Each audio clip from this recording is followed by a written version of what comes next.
What's going on YouTube? My name is FG3000. I'm back in the place to be and welcome back to Exos Heroes. In today's video, we're going to be taking a look at the newest fake core added to the game Nika because we have some unfinished business to do here in this synergy fake core theme because all of the other fake core themes always conclude with 2 golden fake cores, right? So you got Awakening, 2. You got Pass, 2. You got 2.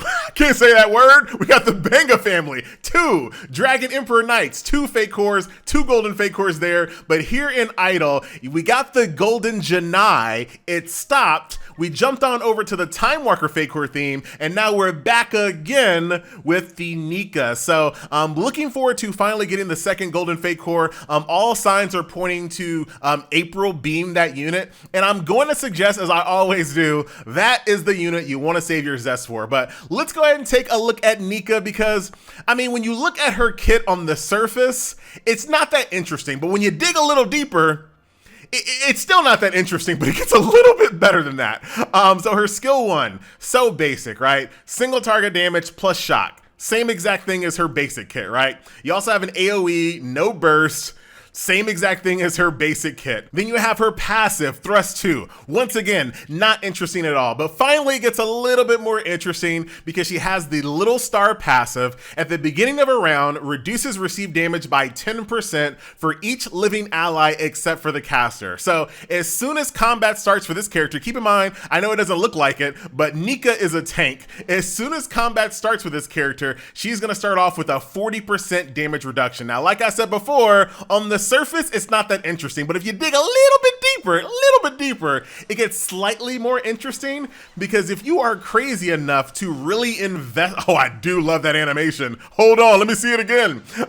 If you are crazy enough to really invest in this character and unleash the potential on her passive, that's gonna give her an additional 15% damage reduction. So with this character, keep in mind, once again, I know it don't look it, but she is a tank. She could start off with 55% damage reduction between her Unleashed Potential passive plus Little Star. So that's why I said if you dig a little deeper, she's slightly more interesting, but I don't know a lot of people that are gonna go that deep for this character, but mate, she might be one of your favorite waifus. Dude, I love the animation though. It's so good. Okay, dude, I really like it. And her stance. What a good stance that is, my friend. So looks-wise, animation-wise, always a good thing. But as far as her kit is concerned, you have to go deep, real deep to get that extra oomph out of her. And if you're not willing to do that, I think she's an easy skip. Wait for April. And when I say April, I'm not talking about the month, my friend. So yeah, that is it, ladies and gentlemen. So we got the brand new Nika banner.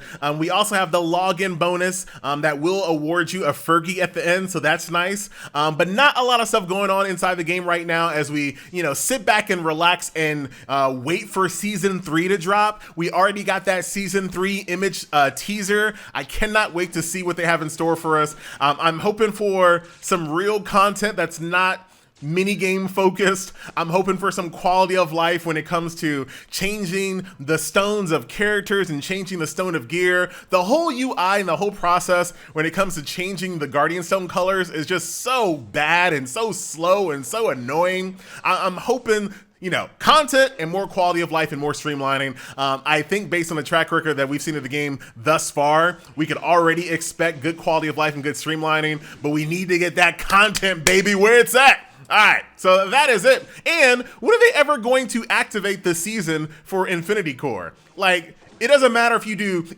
you win by an inch or a mile. It doesn't matter if you do 1 match for the week or 100 matches a week in the Infinity Core, you're still gonna get the same 200 Zest reward. What is going on with that? I don't know. So I'm hoping that one day they'll start the season, or maybe if we're really lucky, they'll just remove this gameplay mode completely and replace it with something better, but a man can dream.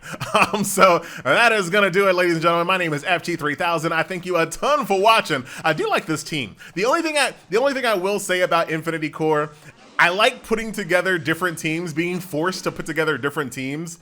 I think that's really interesting. I really do think that the best thing for Exos Heroes in the very immediate future is just completely copy. I know this is not very creative at all. Completely copy the boss the boss rush modes from Seven Deadly Sins, where you have to defeat bosses in very creative ways to get your score as high as possible. It's not about grinding, even though it does turn into kind of a grind fest trying to get the highest score, but it's not about just sitting around, throwing it on auto and coming back in an hour. It's trying your best to min-max each turn, use the right characters, do the right attacks, and try to get the most points possible in a single round. And then you're done. Then you can leave and you get a bunch of rewards that way. I would really prefer that this gameplay mode turned into something like that as opposed to what it is right now, where it's literally just turn it on, go get a sandwich, come back type of gameplay mode, but what do I know? Anyway, I am out, and I will see you guys in the next video. Later.